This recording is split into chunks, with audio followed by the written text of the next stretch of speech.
एक बार की बात है, एक गांव में एक भाई और बहन रहते थे।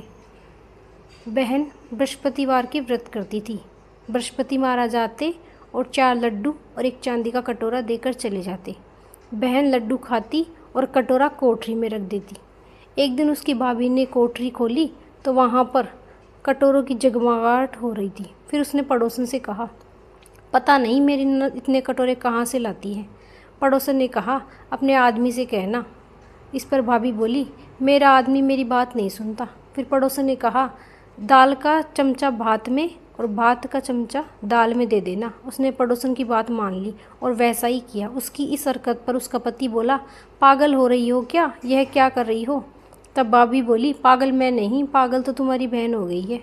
पता नहीं कहाँ से इतने चांदी के कटोरे लाती है। पूरी कोठरी चांदी के कटोरे से भरी पड़ी है, तुम उसे घर से निकाल दो।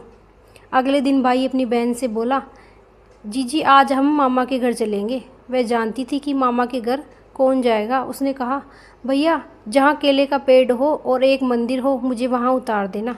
तब भाई बोला, ठीक है। फिर वह दोनों जंगल की ओर चल दिए। रास्ते में जहाँ केले का पेड़ और मंदिर था उसने अपनी बहन को वहाँ उतार दिया। वह बृहस्पतिवार का दिन था। लड़की ने केले की पूजा करी और कहानी कही। बृहस्पति महाराज आए, 4 लड्डू और एक चांदी का कटोरा लेकर जाने लगे। उसका भाई पेड़ के पीछे छिपकर यह सब देख रहा था। उसने बृहस्पति महाराज के पैर पकड़ लिए। तब बृहस्पति महाराज बोले, पापी मेरे पैर छोड़, तू कुंवारी कन्या को कलंक लगाता है। यह तो सत्यव्रत करती है, नहीं इसे देख कर जाता हूँ, तुम भूल कर भी इसका पीछा मत करना। फिर वह अपनी बहन को लेकर घर आ गया। उसकी भाभी दरवाजे पर खड़ी थी। वह बोली, तुम तो इसे वापस लेकर आ गए। अपनी पत्नी की बात सुनकर भाई बोला, तुम मेरी बहन से कुछ मत कहना, वह बृहस्पति महाराज का व्रत करती है।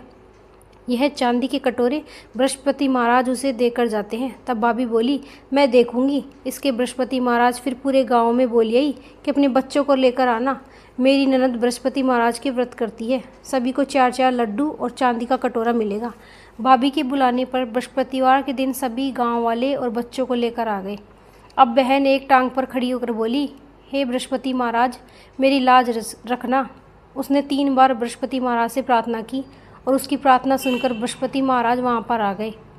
उन्होंने सभी को 4-4 लड्डू और एक चांदी का कटोरा दिया। ये बृहस्पति महाराज, आपने जैसे उस बहन की लाज रखी वैसे ही सब बहनों की लाज रखना, अपनी कृपा बनाए रखना। कहानी अधूरी हो तो पूरी करना, पूरी हो तो मान करना। बोलो बृहस्पति महाराज की जय।